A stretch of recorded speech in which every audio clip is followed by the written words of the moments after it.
అందరికీ నమస్కారం. నా పేరు doctor C V Madan Kumar, Rishta children's hospital Kadiri. చాలామంది పేరెంట్స్ క్లినిక్కి రావడానికి గల ముఖ్య కారణము ఫీవర్. సో ఫీవర్ గురించి చాలామందికి అనుమానాలు, అపోహలు మరియు భయాలు ఉంటాయి. సో అలాగే చాలామంది నా యూట్యూబ్ వ్యూయర్స్ కూడా ఫీవర్ గురించి చాలా రకాల కామెంట్స్ పెడుతుంటారు. సో వాళ్ళందరి కోరిక మేరకు అలాగే ఫీవర్ గురించి సంపూర్ణ అవగాహన కొరకు ఇక చిన్నపిల్లల్లో ఫీవర్ గురించి ఒక సిరీస్ లాగా వీడియోలు చేస్తాను ఇంక నుండి. అలాగే ఆ వీడియోలో ఫీవర్ అంటే ఏంటి, ఎక్కడ చెక్ చేయాలి, దేంతో చెక్ చేయాలి, ఎంత ఉంటే ఫీవర్ వచ్చినప్పుడు ఎటువంటి జాగ్రత్తలు తీసుకోవాలి, ఏవి చేయాలి ఏవి చేయకూడదు, ఎటువంటి ఆహారం తీసుకోవాలి, ఎక్కువ ఫీవర్ అంటే ఏంటి, ఎక్కువ ఫీవర్ వచ్చినప్పుడు ఏమన్నా చిన్నపిల్లల్లో ఫిట్స్ వస్తాయా, అందరికీ వస్తాయా, అలాగే ఎక్కువ ఫీవర్ ఉన్నప్పుడు మెదడుకి ఏమన్నా ఫీవర్ డ్యామేజ్ అవుతుందా, అలాగే ఏ లక్షణాలు ఉంటే మనము హాస్పిటల్కి తీసుకెళ్ళాలి, డేంజర్ సైన్స్ అంటారు. సో ఇలాంటి ఫీవర్కి సంబంధించిన అన్ని రకాల విషయాలను నా రాబో వీడియోలో మీకు తెలియజేస్తాను.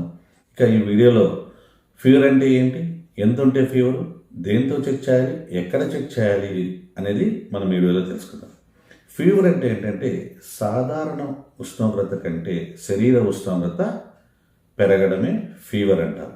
సో అసలు సాధారణం ఎంత సార్? చాలామంది పేరెంట్స్ వస్తుంటారు, సార్ 98 ఉంది, 97 ఉంది, మా పిల్లవానికి ఫీవర్ ఉందా అని. సో నార్మల్ టెంపరేచర్, మన బాడీ యొక్క టెంపరేచర్ ఏంటంటే 97 to 99 ఫారెన్హీట్ అనేది నార్మల్ టెంపరేచర్, సాధారణ ఉష్ణోగ్రత, మన శరీర ఉష్ణోగ్రత.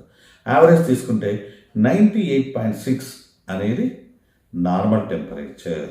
సో ఎంత ఉంటే ఫీవర్ అనేది ఈ టాపిక్ కొద్దిగా ముందర మనం చెప్పుకుందాం. దీంతో మనం చెక్ చేసుకోవాలి. సో థర్మామీటర్తో రకరకాల థర్మామీటర్లు ఉంటాయి, వీటితో చెక్ చేసుకోవడం మనకు కన్వీనియంట్. మార్కెట్లో రకరకాల థర్మామీటర్లు ఉంటాయి. ఇంతకుముందు మనము మెర్కురీ థర్మామీటర్ ఉండేది, పాదరసంతో చేసింది. అవి ఇప్పుడు అందుబాటులో లేవు, ఎందుకంటే టాక్సిక్ ఉండడము, పర్యావరణ కాలుష్యం వల్ల అవి ఇప్పుడు నిషేధించబడింది. ఇప్పుడు మనకు అందుబాటులో ఉన్న 4 రకాల థర్మామీటర్లు అందుబాటులో. ఒకటి డిజిటల్ థర్మామీటరు, రెండోది టింపానిక్ లేదా ఇయర్ ఎలక్ట్రానిక్ థర్మామీటరు, మూడోది టెంపరల్ ఆర్టరీ థర్మామీటర్ అంటారు, నాలుగోది ఇన్ఫ్రారెడ్ థర్మామీటర్, అంటే మనం కోవిడ్లో చూసాం కదా అది. అన్నిట్లోకి సో ఇయర్ థర్మామీటర్ కూడా అక్యురేట్గానే ఇస్తుంది, కానీ మన కన్వీనియంట్గా మోస్ట్ యూస్ఫుల్గా మన కామన్ డైలీ యాక్టివిటీలో మనం వాడే థర్మామీటర్ డిజిటల్ థర్మామీటర్. ఇది 2 రకాల రీడింగ్స్ ఉంటాయి వీటిలో, ఫారెన్హీట్, సెల్సియస్లో ఉంటుంది. ఫారెన్హీట్లో మనం చెక్ చేసుకోవడం మంచిది. ఎక్కడ చెక్ చేసుకోవాలి అంటే, ఒకటి మన శరీర భాగాల్లో, ఒకటి నోటి ద్వారా చెక్ చేసుకోవచ్చు, యాక్సిల్లా అంటే చంకలో చెక్ చేసుకోవచ్చు, లేదా రెక్టమ్ అంటే మలద్వారంలో కూడా చెక్ చేసుకోవచ్చు. మలద్వారంలో చెక్ చేయడం అనేది యాక్యురేట్గా వస్తుంది. రెక్టంలో చెక్ చేయడం అనేది చాలా బేబీకి కూడా డిస్కంఫర్ట్ ఉంటుంది, కాబట్టి మనం యాక్సిల్లా అంటే చంకలో కానీ లేదా నోటిలో చెక్ చేసుకోవడం కామన్గా జరుగుతుంటుంది. వీటిలో చంకలో చెక్ చేసినప్పుడు 99 degrees కంటే ఎక్కువ ఉంటే దాన్ని ఫీవర్ అంటారు.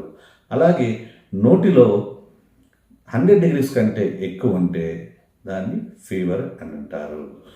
లెస్ దెన్ 3 years కానీ 4 years కానీ లోపల ఉన్న పిల్లల్లో నోటితో చెక్ చేయడం కష్టం, కాబట్టి చంకలో చెక్ చేసుకోవాలి.